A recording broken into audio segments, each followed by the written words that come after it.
surrounded by wrestling fans.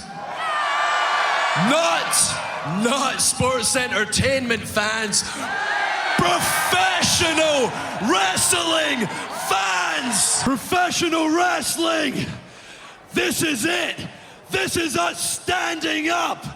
This is the Wrestling Matters Podcast, a podcast that stands up for professional wrestling. Why? Because wrestling matters. So join the revolution, because the revolution is now. Well, enough is enough, and it's time for a change! professional wrestling! This is it! This is us standing up! Yes! Yes! Yes! Yes! Yes! Yes! That's 13-14!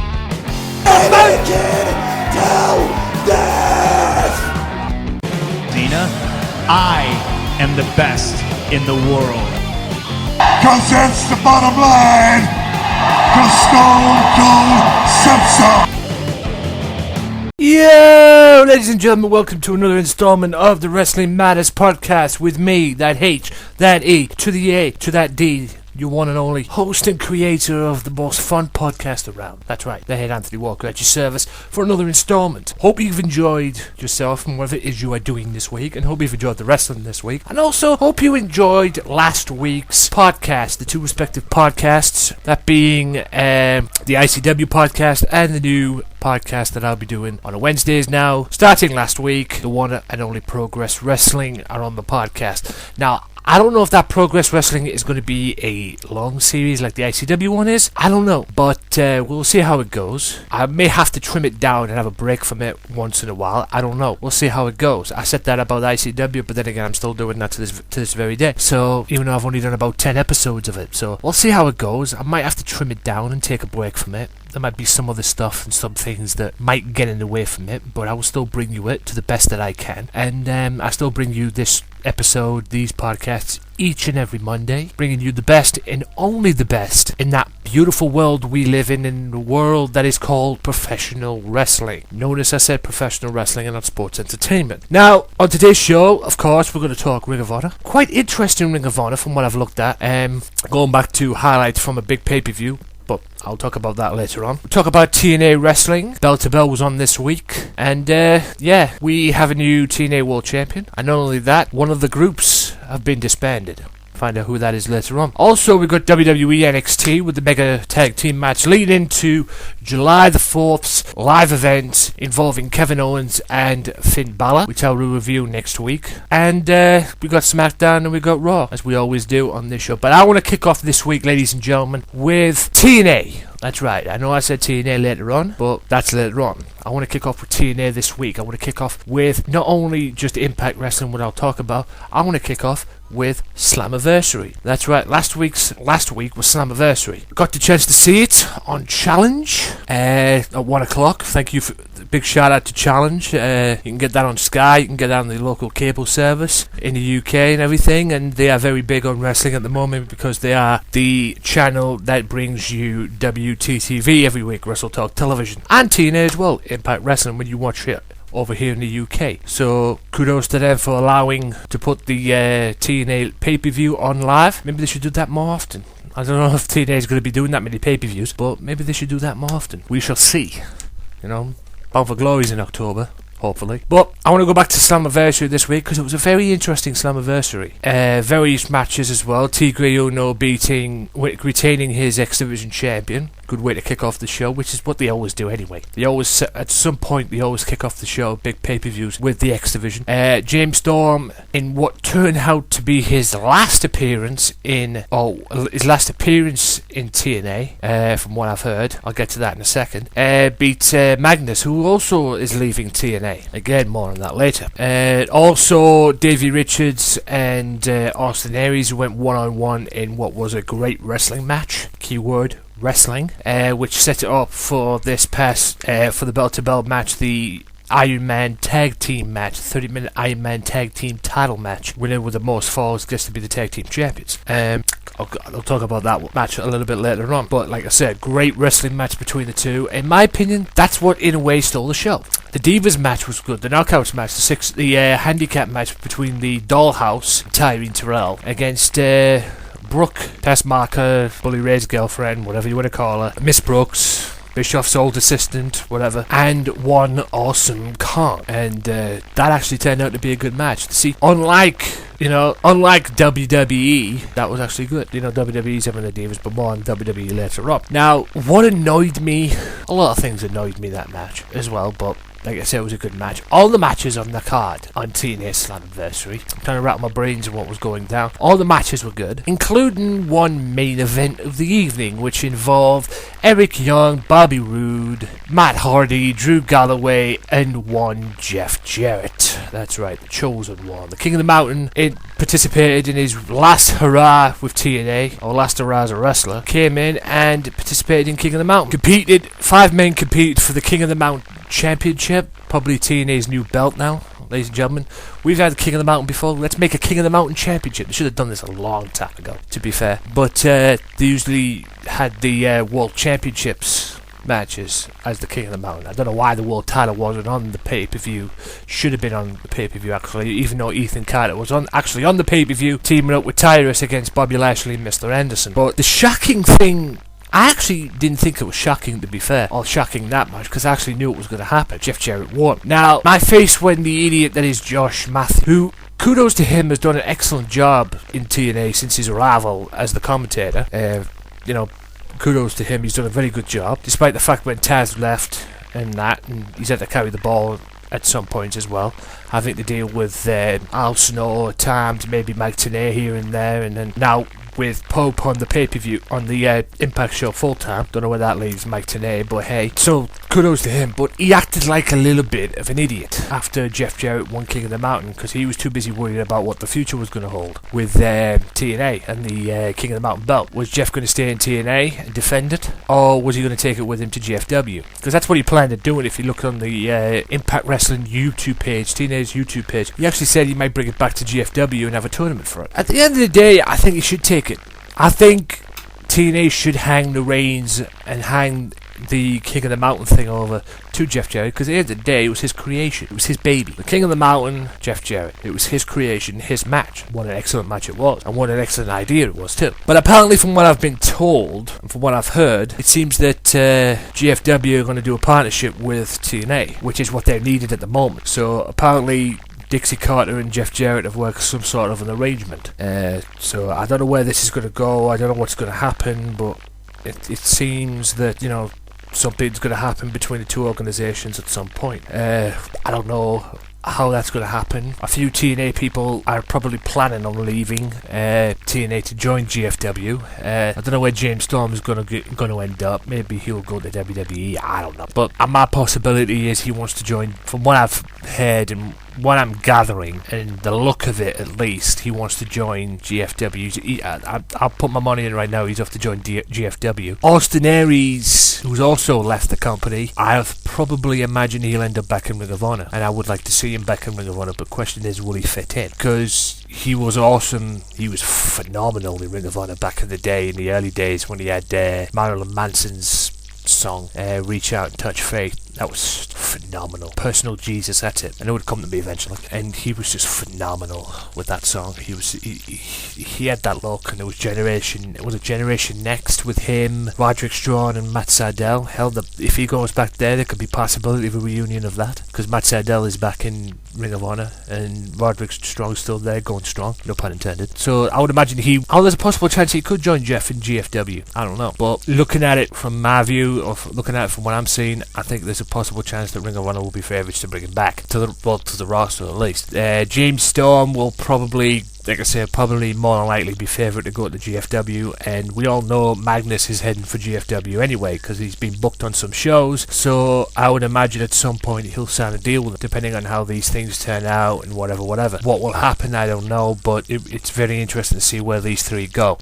What the future holds for TNA as far as talent-wise, I mean, they've let 3 top guys go. A guy who's there since day one, James Storm. Is it a mistake? Time will tell, but I mean, they let AJ Styles go, and he's been kicking. But, you know, he joined Ring of Honor, and now he's doing this thing over in New Japan with the Bullet Club. So I don't know if it's a mistake. I don't know if it'll be a mistake, but it seems that we're in the state that TNA's in. Hopefully things will improve, but we'll just have to wait and see. But big credit to Dixie Carter, big credit to TNA, because I really enjoyed Slammiversary, and I'd like to give that pay-per-view rating a 10 out of 10. Just one quick thing that came up. I'm going to give you a little spoiler right now. I would probably do this later on when I'm doing the Impact Wrestling.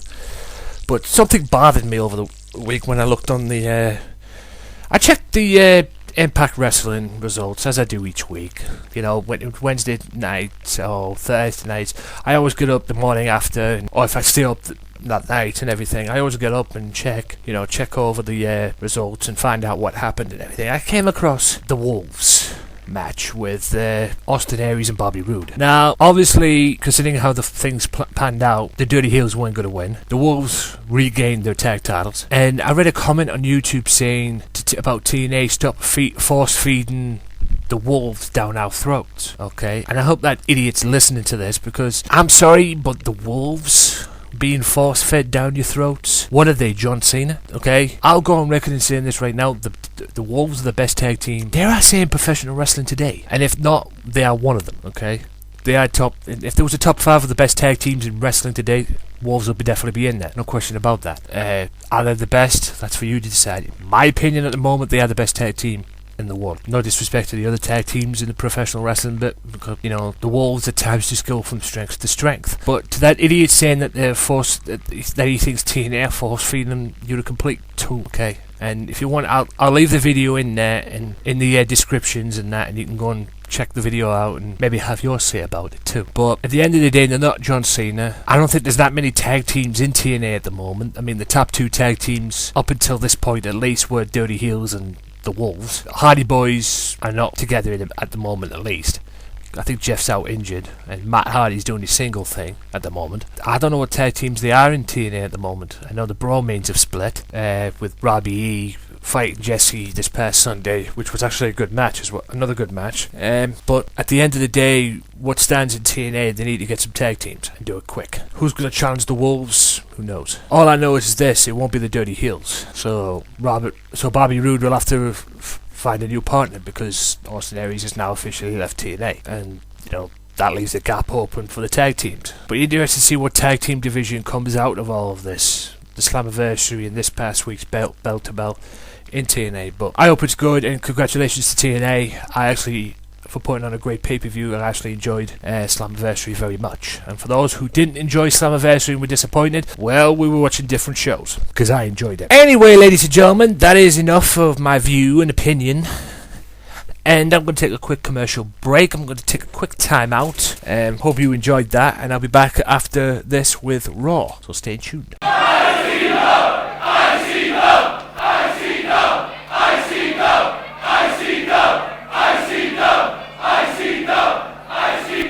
Be sure to tune in every single Tuesday now for the Wrestling Madness Podcast Extra, where I'll be hosting a podcast on one promotion and one promotion only. ICW, Insane Championship Wrestling, the hottest promotion in Scotland. Well, I'll be reviewing their shows. Oh my God! Talking ICW. That's 13-14! And who knows, maybe getting some guests on. So be sure to tune in to the Wrestling Matters Podcast Extra ICW podcast, Insane Championship Wrestling, every Tuesday on YouTube, Podomatic, Stitcher Radio, downloaded free at iTunes, Mixcloud, and SoundCloud. Wrestling Matters, wrestling fans. World, look into my eyes. When you see me on a show, when you see these fans, you know you've got the best in the damn world. We are ICW, and you're gonna know our name. Here we fucking go!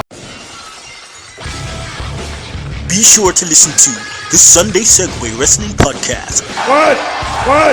Every Sunday with Kenny Killer and the Galdem Sugar Shugs. Yes!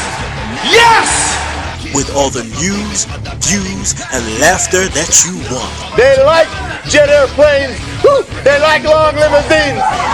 Every Sunday, the Sunday Segway Wrestling Podcast on Podomatic, iTunes, and YouTube. So why don't you choke on that, slap nut. Welcome back, everybody, to the Wrestling Matters podcast, and without further ado, we'll just get right into it, ladies and gentlemen. We'll get right in to Monday Night Raw.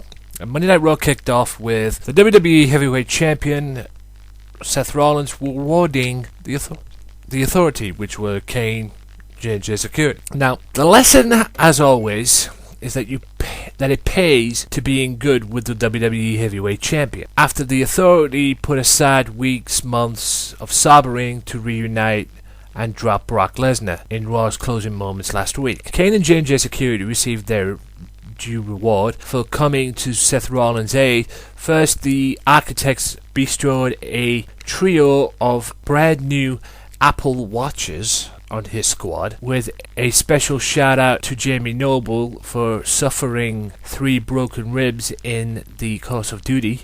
Kane, already scheduled to team with Rollins against Dean Ambrose and Roman Reigns in the main event, got an all expenses paid trip to Maui, whatever that means. It's spelled M-A-U-I. Sorry if I pronounced that wrong. Which left Noble and Mercury empty-handed by compensation. They needed have not worried, though, for Rollins had a coup de grace, so to speak, in the back pocket. A brand new car. Now, before I continue on, all I got to say is about that skit, or by that segment, is part of the Rock will now be played by Seth Rollins. I swear to God, I could have swore I saw that type of segment before. Oh yeah, I did. Nation of Domination. The Nation of Domination segment back in the day. Before WrestleMania, in fact. I think it was late 97, maybe early 98, I don't know. Actually, it was early 98, if I remember correctly, when The Rock came out, presented, I believe it was D'Lo Brown, Kama Mustafa, Godfather, whatever you want to call him, and Mark Henry with 3 gold watches, and presented a picture of himself to Farouk. Now, obviously, that led up to Farouk getting kicked out after WrestleMania. I mean, what they're going to do to Rollins? Are they going to do exactly the same and kick him out after July 19th? I mean, it's Nation of Domination regurgitated stuff, if you ask me. And like I said, part of The Rock will now be played by Seth Rollins. Other stuff that went on that match, a build-up to Big Show and Ryback, which saw Big Show beat Mark Henry, and the Awesome One's presence, which was Ryback, would prove to be faithful. Moments after Big Show knocked out Mark Henry, the Intercontinental Champion himself, Ryback thundered to the ring to put more hurt on the Giant. Right as the big guy had show where he wanted him, however, Miz rushed to the ring and gave the Human Wrecking Ball a boot right to the face, proving he doesn't have to beat Ryback or Big Show at Battleground. Just wait until they take each other out and swoop in for the win. The downside to this brilliance, of course, was that the big guy quickly demanded Miz to return to the ring for a proper fight, because they were supposed to be scheduled for a match, but Ryback didn't want to wait, and it meant nothing anyway because Miz walked away and Ryback ended up winning by countout. Paige beats Alicia Fox, the 3rd member of the now Bella team, or Team Bella. Cesaro beats US Champion John Cena in a open challenge match, thanks to one Kevin Owens attacking Cesaro from outside. Maybe it's because that Kevin wants to beat John Cena himself for the US Championship. The tag team champions, Primetime Players, and the Lucha Dragons defeat New Day and Bo Dallas in an 8-man tag, which I think was a rematch from SmackDown. Donna. Fucking hell. I just created a new nickname for these two and it's going to get used. And Donna, Dolph Ziggler and Lana. For fuck's sake.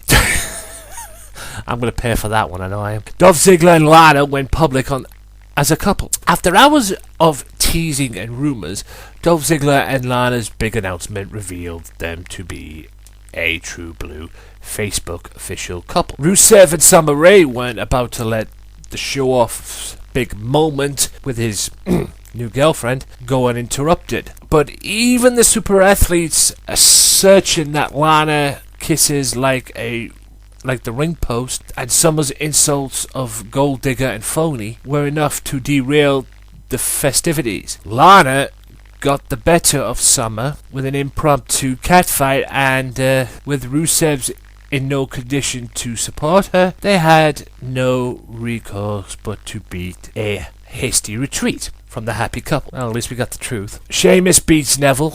I'm not going to talk about that match. And King Barrett gets his revenge on Jack Swagger. Well, last time I checked, Jack Swagger put King Barrett out of action before. So, finally got his revenge. And now for the main event of Raw, which saw the World Heavyweight Champion Seth Rollins and Kane beat Ambrose and Roman Reigns. Now, don't get me wrong, all thanks to one Bray Wyatt. As the mind games escalate between Roman Reigns and Bray Wyatt, the Eater of Worlds had yet to make a physical presence felt, though he did send a dispatch. Up until the Big Dog's main event tag team contest alongside Dean Ambrose against Seth Rollins and Kane. That streak of peace ended for Reigns in epic fashion. However, when Wyatt made his move in the Raw's final moments, the new face of Fear picked his moment perfectly in a no disqualification contest, materializing out of the dark and laying waste to the former WWE Tag Team Champion. That left the Lunatic Fringe to suffer a pedigree and a painful pinfall, and when Reigns came to the aid of his fallen friend, the Authority pounced with a group beatdown on the Big Dog. Then, and only then, did Wyatt finish the job, administrating Sister Abigail to what was left of Roman Reigns as Raw ended there. What's going to happen tonight on Monday Night Raw? Soon find out. So, without further ado, ladies and gentlemen, we'll go right into it. Let's go right in to SmackDown. SmackDown kicked off this week with Seth Rollins. Flanked by J&J Security, Seth started off SmackDown with his usual boastfulness, singing the praises of the United Authority cohort while rejoicing in his conquering of Roman Reigns and his WWE Battleground opponent Brock Lesnar over the last couple of weeks. With WWE's Director of Operations in Japan preparing for the historic WWE Japan show this Saturday, Brock Lesnar, the Beast in the East, live from Tokyo, which I will be reviewing next week. The WWE World Heavyweight Champion was left to rally his orders, which include two huge matches featuring Dean Ambrose and against Bray Wyatt and the Big Dog battling the Architect. While questions as to whether Reigns would actually be on SmackDown remained unanswered, however, the Lunatic Fringe soon arrived using a kendo stick to chase the Authority out of the ring, and he did that later on. More on that in a minute. And that led to Dean Ambrose fighting Bray Wyatt. Bray Wyatt seemed right at home in Ambrose's asylum, delivering a frightening attack against the Lunatic Fringe. The unstable Ambrose fought gallantly, but after getting sadistically thrown into the barricade at ringside, the former Shield member was left ripe for the picking as, why did I say ripe for? I don't know, as the new face of Fear, or the self-proclaimed new face of Fear, hit Sister Abigail for the victory. R-Truth beats Adam Rose. Yawn. Mark Henry gets beat by Ryback, and Ryback actually puts him in shell-shocked. Jey Uso is suffering with a SmackDown, who was sitting with the SmackDown announce team for the summer, described the match between Mark Henry and Ryback best when he said it was like watching two bulls inside the ring. In the end, it was the big guy who won this bullish encounter, making good on the promise, hoisting the 400+ pound world's strongest man on his shoulders for a shell-shocked. Brie Bella beats Naomi, and boy did Naomi beat Tamia. Because when you've got Alicia Fox snooping around at ringside, it's a little trouble. Primetime Players beat The Ascension. Rusev publicly vowed to crush Dolph Ziggler. Okay. And Roman Reigns defeats Seth Rollins by disqualification, which Seth Rollins clearly thought he was in line for an easy count-out victory over Roman Reigns, who was nowhere to be seen on SmackDown all evening. Unfortunately for the World Heavyweight Champion, the Big Dog arrived during J&J Security's 10 count, ready for a fight. Despite still feeling the effects of Bray Wyatt's attack on Monday Night Raw, the powerhouse Reigns looked to be on the verge of delivering a Superman punch before J&J Security interrupted the contest. Jimmy Noble, Joel Mercury, and the Architect proceeded to inflict a 3-on-1 beatdown on the fallen Reigns before Dean Ambrose arrived to help clear the house with the trusty kendo stick that he had all night. The title holder eventually fled into the WWE Universe alongside Noble, but Mercury wasn't so lucky. The Lunatic Fringe and his WWE brother in suit, the Shield brother, proceeded to knock the Apple Watch right off the wrist of the security expert.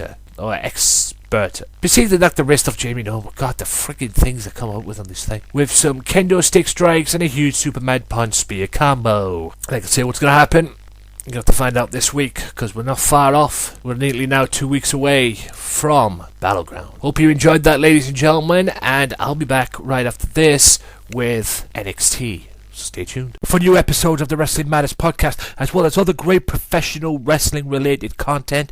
Be sure to check out the Wrestling Matters channel on YouTube at www.youtube.com/AJW Wrestling Matters. You'll get weekly episodes of the podcast, and you'll get other great wrestling content as well. Be sure to check it out, subscribe, like, and do all that good stuff.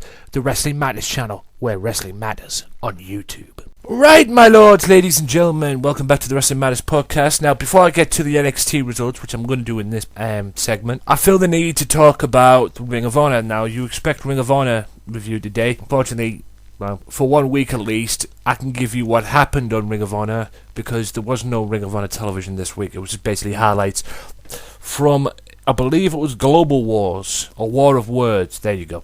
I knew I'd come to me eventually, which was back in February, which involved The Addiction defending the tag titles, or going up against Okada and Guido. Adam Page was in action too, and it also ended this week on Ring of Honor television with Adam Page and AJ Styles one-on-one, again from War of Words. Addiction beat Guido and Okada with the Celebrity Rehab to retain their titles or whatever, and Adam Page won his match. And if you haven't seen this, I suggest you go and find it, because I saw highlights of this match. If you want to see the match in full, go and find the pay-per-view. I'm sure it's on some website somewhere, or if you want, go to ringofhonorwrestling.com. I'm sure it'll still be there. Go and find it, and go and check out this match with AJ Styles and Adam Cole, rather. What did I say? Adam Page? Did I say Adam Cole and AJ Styles? So go and check it out, because it was epic. And I believe that was Adam Cole's first match back in 5 months after a very serious injury. But hey, like I said, the matches were back in the whole thing was back in February, but it was still worth watching, and I enjoyed it. But if you want to go and see it, if you want to watch it yourself, go on ringofhonorwrestling.com now. And also, as well, Ring of Honor will be back to normal next week from New York. We'll be back to normal next week from New York City.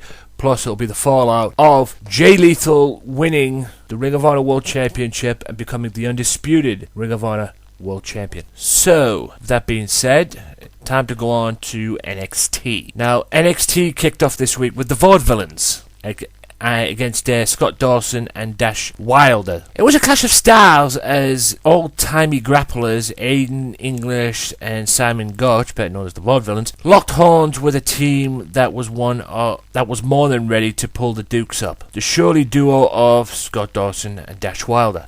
The Vaudevillains used their unorthodox style to keep their rivals at bay until Dawson caught Gotch with a right hand straight to the jaw. Dawson and Wilder pummeled Gotch in the corner, but the strongman was finally able to evade a double team maneuver and tag his partner. The Fury English brought the fight to Dawson and Wilder, taking on both brawlers. The Vaudevillains picked up the victory after hitting Wilder with the whirling devish. Later, English and Gotch were spotted in the GM William Regal's office, arguing with Enzo Amore and Colin Cassidy over who should get the next shot at the NXT Tag Team Champions, Blake and Murphy. To stop all the arguing and all the hoo-ha, Regal ruled that the two teams will face off in the number one contenders match next week. Great. More of Enzo Amore and Colin Cassidy. Sick. I'll watch Colin all day, but Enzo, Fucking hate the guy. Yeah, I don't hate his talent and everything. I think it's just his intro that he does. You can't teach that. Anyway, NXT's Lone Wolf took on someone of his own size this week as Tucker Knight, despite looking evenly matched on paper, Knight could not stagger Byron Corbin, who ended up quickly ending him with End of Days. Another quick win for Mr. Corbin. Emma went 1-on-1 with Carmella. Carmella defeated Emma shortly after her arrival in NXT last fall, but the Princess of Staten Island faced a different Emma this week's show. Through Emma's was ruthless throughout the match, Carmella persevered and looked to have her rival on the ropes. However, following her patented Staten Island Shuffle, Carmella charged right into Emma's clutches, trapped in the Emma lock, and the Bombshell had no choice but to tap out. Also on the card this week was Tyler Breeze against Ty Dillinger. Looking to establish himself as a number one contender for the NXT Championship and be back in the NXT title picture, Tyler Breeze battled Ty Dillinger this week. Prince Pretty drew Dillinger into his clutches with the antics in the corner, but the only infuriated his opponent. Dillinger controlled the bout until Breeze connected with a reverse DDT. The self-snapping superstar went on the offense, eventually hitting the beauty shot to notch up a victory. And that led on to the main event, which saw Samoa Joe and Finn Balor against NXT champion Kevin Owens and Rhino. Samoa Joe began the battle for his team, trading blows with the Raging Rhino. Through he was temporarily distracted by Owens, Joe succeeded in straggling the man beast before tagging in Balor, who found himself back in his rival's corner. Owens entered the battle eager to show Balor what be no match for him on this night and Saturday in Japan when they square off for the NXT Championship in Tokyo. It looked as though Owens was well on his way to proving that with Rhino's help. As the two imposed their will on the number one contender, Samoa Joe finally got his hands on Owens later in the bout, but soon fell victim to the pop-up powerbomb. Left on his own, Balor straggled Owens with a Pele kick and then evaded a charging Rhino, leaving Owens to feel the force of the gore. The number one contender then drop-kicked Rhino into Owens, following up with a coup de grace on the NXT champion who he pinned to win the match. Balor victory marked the first time Owens has been pinned in NXT. Will Balor be able to do that in Japan on Saturday? And you can see that on WWE Network now, and I will review that next week, guaranteed. So until then, ladies and gentlemen, that is the end of the NXT and Ring of Honor stuff and everything like that. I'll be back after this with Impact Wrestling review, as well as the schedule for the ICW podcast. That's right, I've come up with a schedule for the ICW podcast that's going to last right through the summer, so stay tuned if you want to know what it is, and I'll be back after this.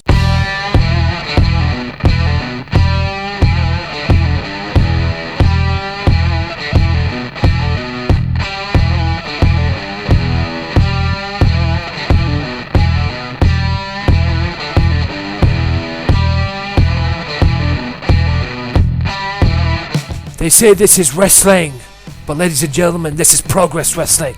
And on July the 1st, Progress Wrestling comes to the Wrestling Matters podcast. That's right, Wednesday, July the 1st, I will present a podcast on Progress Wrestling, starting with Chapter 1, and from every week onwards, I will bring you every single show from that. ProgressWrestling.com, Progress Wrestling on demand service. Progress Wrestling comes to the Wrestling Matters podcast, July the 1st, only on SoundCloud, Stitcher Radio, YouTube, and OSW TV. Wrestling Matters, wrestling fans. Welcome back, ladies and gentlemen, to the Wrestling Matters podcast. Now I will go through the TNA review. TNA main talking points. Kicked off this week with The Rising against the BDC in a handicap match. Now, this all went down, and it led to Galloway standing alone against the BDC because his boys got eliminated. And Hernandez enters the match for the first time. Galloway smacks Hernandez, and his rage ensures Hernandez and Galloway trade blows. But the numbers game began to take over. Kenny King positions Galloway for a double team assault, but Low-Ki misses a drop kick that connects with the King. Instead, Galloway eliminates Low-Ki and Kenny King. Hernandez and MVP capitalize on the interference from Low-Ki. Hernandez drops Galloway with the border toss. He tags MVP, who enters the ring to connect with the Playmaker and drive by to earn the victory for BDC. Now, the question is, what is next for Drew Galloway? We'll have to wait and see. Hopefully now he will leave TNA, quite frankly, and go back to what he was doing as far as ICW, because he's leaving TNA anyway, because he's got things to do for ICW this coming July, because he will be defending the ICW World Heavyweight Championship against Big Damo on Shug's Hoose Party 2 at the end of the month. So he's got that. That's the reason why he's probably left here and everything like that, and lost here, and the reason why the Rising are now no longer with us. So what the future holds now for Galloway in TNA, has he left? I don't know, but I'd like to find out. Mickie James returns. Magnus takes center stage to address James Storm. He warns Storm that the strongest force of nature is the spirit of a man whose family is in jeopardy. Magnus welcomes back his missus, Mickie James. Mickie thanks the fans for their words of encouragement, love and support in the preceding weeks. She thanks Magnus for looking out for her and says she should have listened to him from the start. She tells James Storm to bring his coward ass out. Storm enters with Koi at the side of him, which is the Revolution member. Storm tells Mickie she should thank him for not pushing her harder, for not confining her to a wheelchair. He says she should wonder what I'd be like to be unable to be there for her son. Storm says he never wanted Mickie James in his Revolution. Rather, he just wanted to show the world how easy it is to manipulate a woman. Storm says his Revolution always has room for one more. Mickie James challenges Storm to find out one woman to stand beside him against her and Magnus. We have new World Tag Team Champions in Eddie Edwards and Davey Richards. I made my feelings clear about this earlier on. You know how I felt about this. Go back to part 1 of the show and you will hear that. So I said all I needed to say, and yes, the Wolves are now the World Tag Team Champions, and it seems that the Dirty Heels are no more now Austin Aries has left the company. Tyreen Terrell retains the Knockouts Championship in a 3-way with her, Brooke, and Awesome Kong. Jeff Jarrett interview of what happened. Part 1 of the interview of the Global Force Wrestling owner was surreal. Then he says there's a shocking future in store between the two companies, TNA and GFW. So tune in next week for part 2 of that. Should be interesting.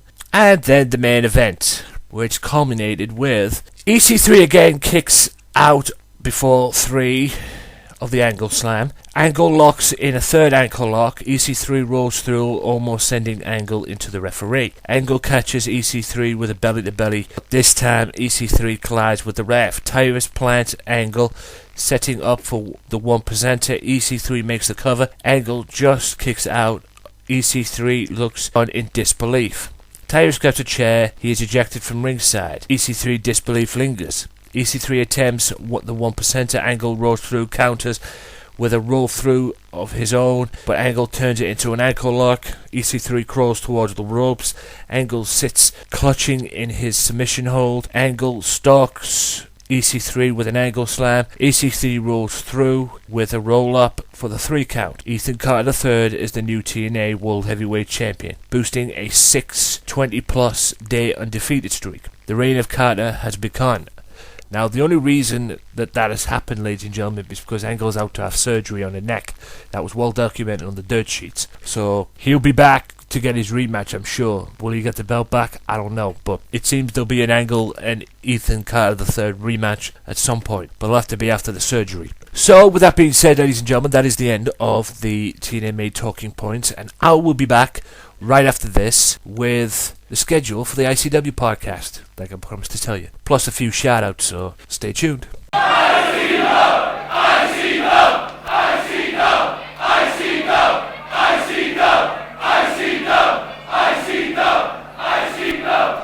sure to tune in every single Tuesday now for the Wrestling Madness Podcast Extra, where I'll be hosting a podcast on one promotion and one promotion only. ICW, Insane Championship Wrestling, the hottest promotion in Scotland. Well, I'll be reviewing their shows. Oh my God! Talking ICW. That's 1314! And who knows, maybe getting some guests on. So be sure to tune in to the Wrestling Madness Podcast Extra ICW podcast, Insane Championship Wrestling, every Tuesday on YouTube, Podomatic, Stitcher Radio, download it free at iTunes, Mixcloud, and SoundCloud. Wrestling Matters, wrestling fans. World, look into my eyes. When you see me on a show, when you see these fans, you know you've got the best in the damn world. We are ICW and you're gonna know our name. Here we fucking go! If you're a fan of the Wrestling Matters Podcast, be sure to check out the Wrestling Matters Podcast Twitter page at WM Podcast for news, reviews, and upcoming episodes, and you will be let know on various other topics as well in the world of professional wrestling. So if you like the Wrestling Matters Podcast, be sure to follow the Wrestling Matters Podcast on Twitter at WM Podcast. Wrestling Matters, wrestling fans.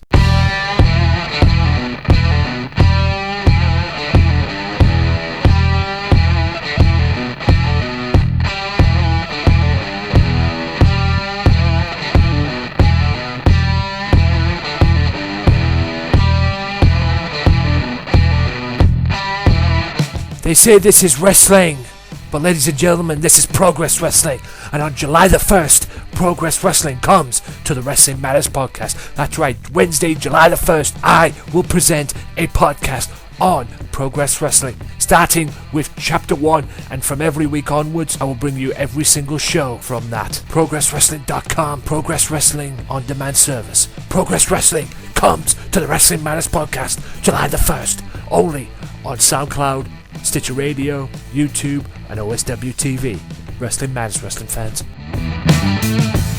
Right, my lords, ladies and gentlemen, my lovely, lovely listeners, welcome back to the final installment of the Wrestling Matters Podcast. So if it's a short show this week, shit happens in that, but hopefully normal things will resume next week and big things more will happen. Now, I'm going to send a few shout outs to Billy Strachan at OSW TV and oswtv.co.uk. Make sure you check them out as well. They are the affiliates for the Wrestling Matters Podcast.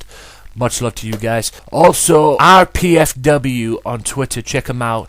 The official RPFW. It's a little wrestling promotion that the guy does. He does shows like. He builds it up. It's like his own brand, using one of the SmackDown games, and he builds it up, and he does shows live on Twitch, and he's very good at it, to be fair. I'm considering going on the show as well, doing a few commentaries for him, with him as well.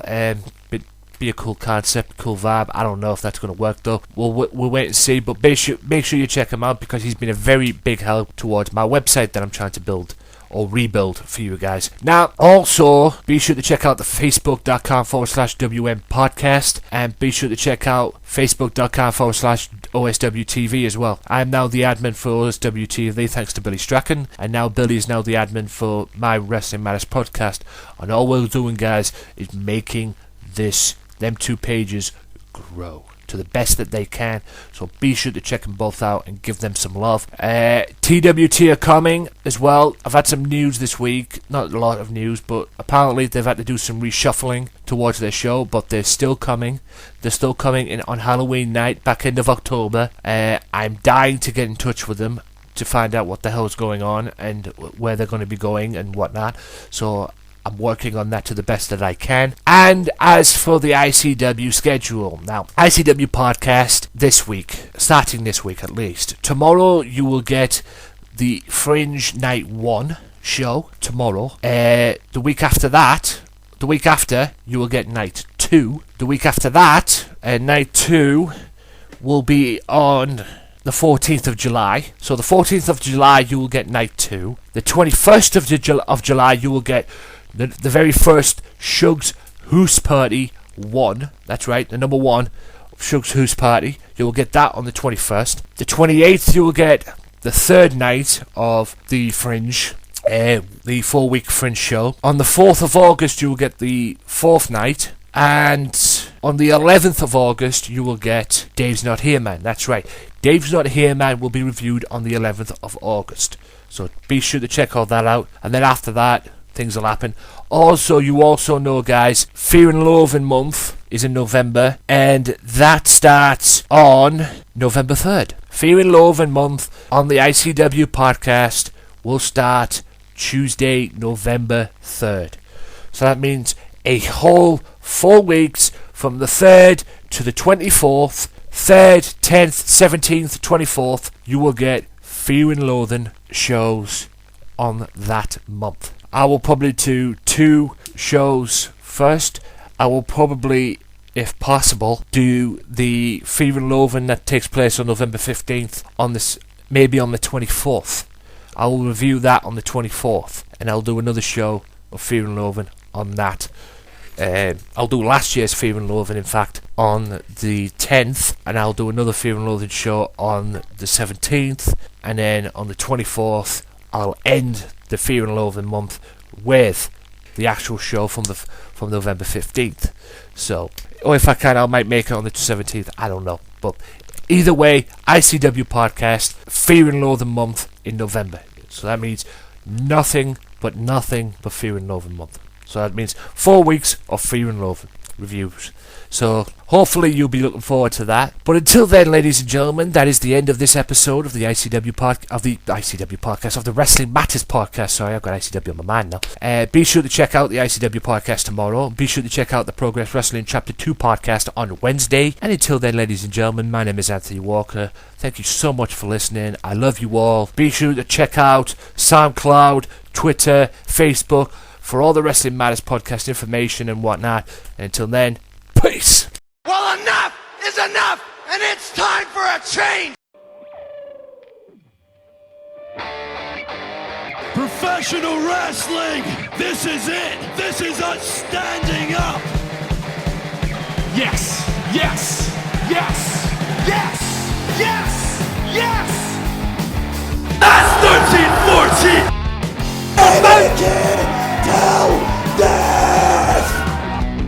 Cena, I am the best in the world.